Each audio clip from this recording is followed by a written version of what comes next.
dari chapter kemarin kan udah dijelasin ya. Sebelum itu, aku mau menceritakan hasil literasi aku chapter sekarang, yaitu dari halaman 100 sampai 234 atau sampai akhir buku.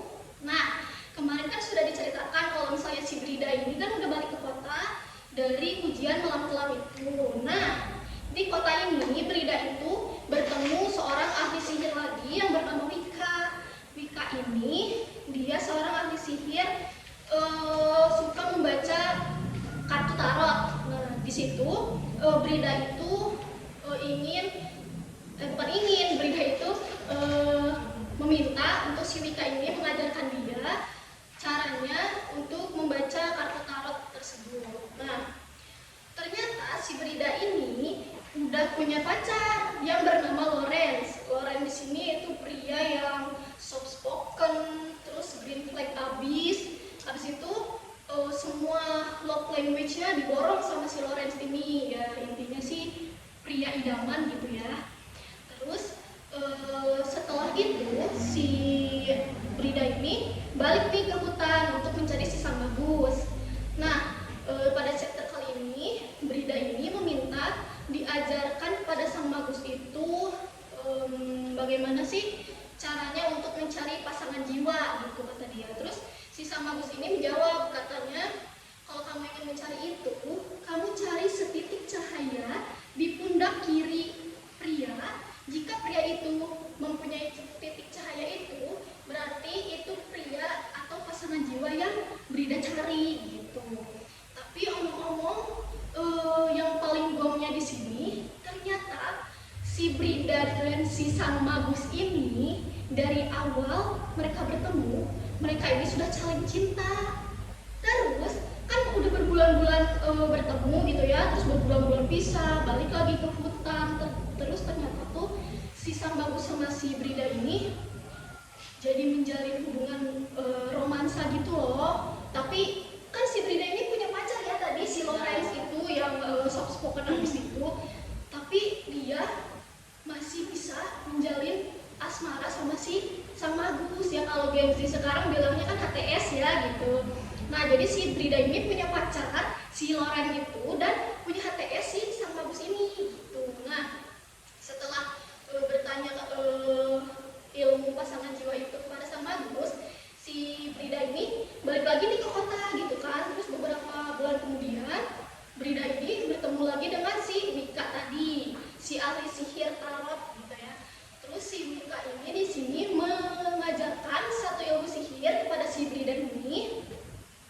Ilmu sihirnya itu bernama siklus bulan gitu. Terus siklus bulan ini si Brida disuruh membeli buku diary gitu.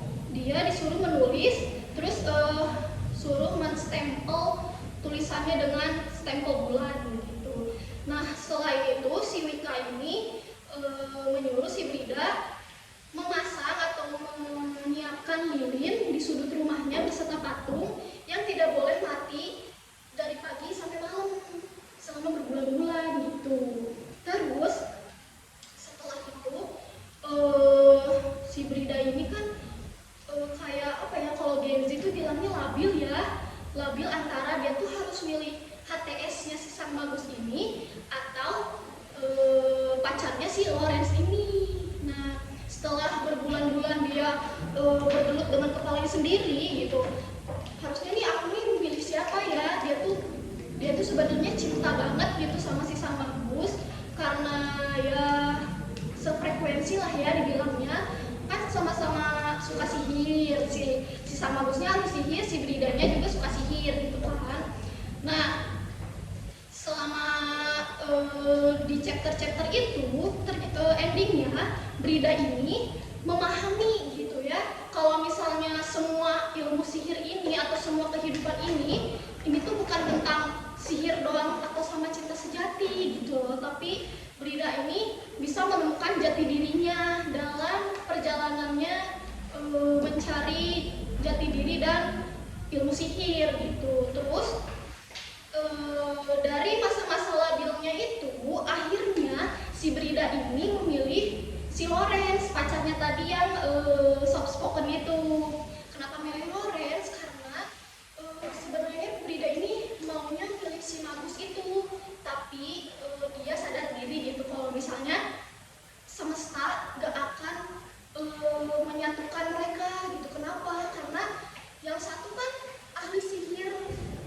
hitam gitu ya, seorang guru ahli sihir hitam, dan si Brida hanya orang biasa dan sekaligus muridnya. Itu kan tidak boleh ya sebenarnya antara guru dan murid, tapi di zaman sekarang itu bisa saja terjadi ya. Ya itu kurang tahu di mana. Intinya si Brida ini berbeda dari Gen Z berbeda dari Gen Z sekarang gitu kan.